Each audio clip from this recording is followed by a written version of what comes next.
I'm Trey Scarborough of Thunderbird, and today I'm going to show you how to make one of the best turkeys of your life using early bird brine and chicken scratch seasoning. So come on, let's get started.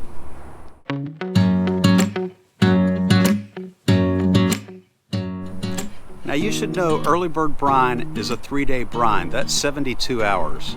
So Thanksgiving week you want to have your frozen turkey thawed by Sunday night, which means you should have it purchased and thawing in your fridge by Thursday night, a week before Thanksgiving. If you're cooking a fresh turkey, just make sure to have it by Sunday night, because early bird day is Monday of Thanksgiving week. That's when we're going to get the brine started. So here's what's involved. So we're going to be using a full bottle of early bird for a turkey. For other applications, you can generally use a half a bottle of it. But because we really want to have plenty of brine to cover our turkey, I recommend using the full bottle. So I'm going to give you the full bottle recipe right now. And this is as easy as can be to do. So right now we're just interested in heating up 3 quarts of water. So as you can see, I forgot to bring a big measure, and I won't bore you with adding all 12 of these, but we've got 12 cups we need to add.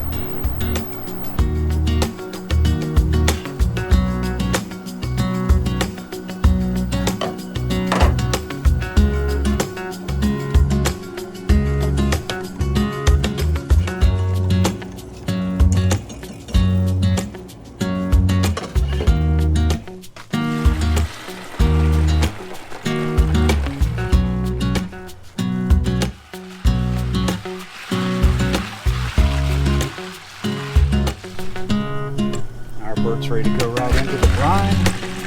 Make sure it's submerged. We're good to go.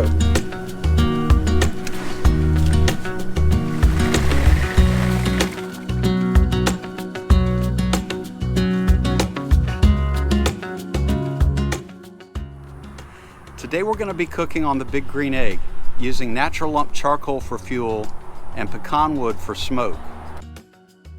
This would be the equivalent of about 4 or 5 chunks that you might get out of a bag from, say, Lowe's. I like pecan wood a lot, but you could also use apple or cherry. I love those fruit woods for turkey and chicken.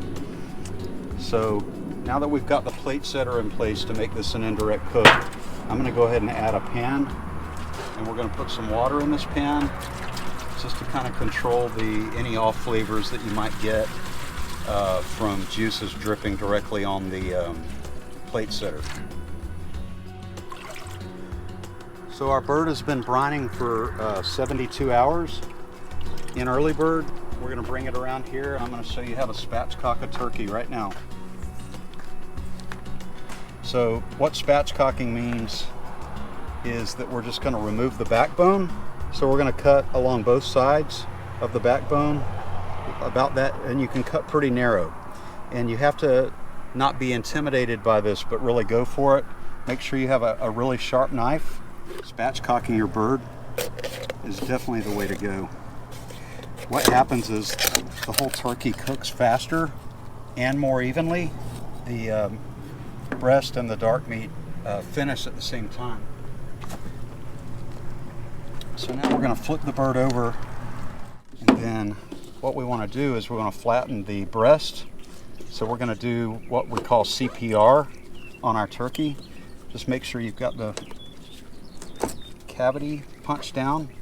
So now our bird is spatchcocked, and now I'm going to show you how to season it. Now I'm going to open up pockets over each breast by putting my fingers in, and you can see you don't want to go low on the breast meat or you won't get your fingers in there. And if you feel like there's too much resistance and you're not getting it, you're not scraping up along the skin. Think of it as an upward motion to get over the breast meat. So we've opened up those pockets. Now we're going to add chicken scratch in there on the breast. So just kind of lean the skin back a little bit and try to get it in there. We're going to do this side the same way. Just kind of get it going in there, and then we're going to put our fingers in like this and just brush that chicken scratch all in there. Then we're going to season the outside of the bird fairly liberally. And like I mentioned, having early bird on the skin helps the seasoning stick. So there's not really that need to refrigerate and dry the skin out overnight and all that stuff, at least not with early bird. There we go. Now we're going to put it straight onto the on the grill.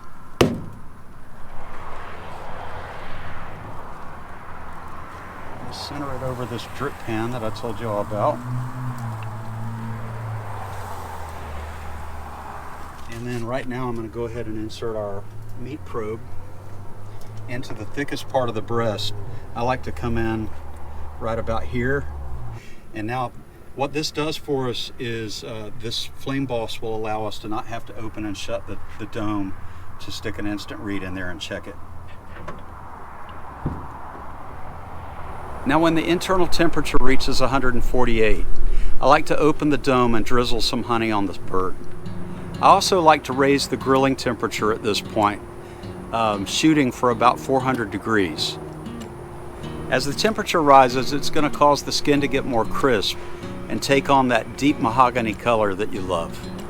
Now remember, we're shooting for an internal finish temperature of 158 degrees. When your turkey reaches 158 degrees, remove it to a platter and set aside. You want to let the bird rest for at least 20 minutes before carving it. Thanks for watching. I'm going to leave you with some parting shots of our delicious plate. Hope your bird turns out amazing. Remember, you can order early bird and chicken scratch, as well as white bird sauce and Bravo at thunderbirdwings.com.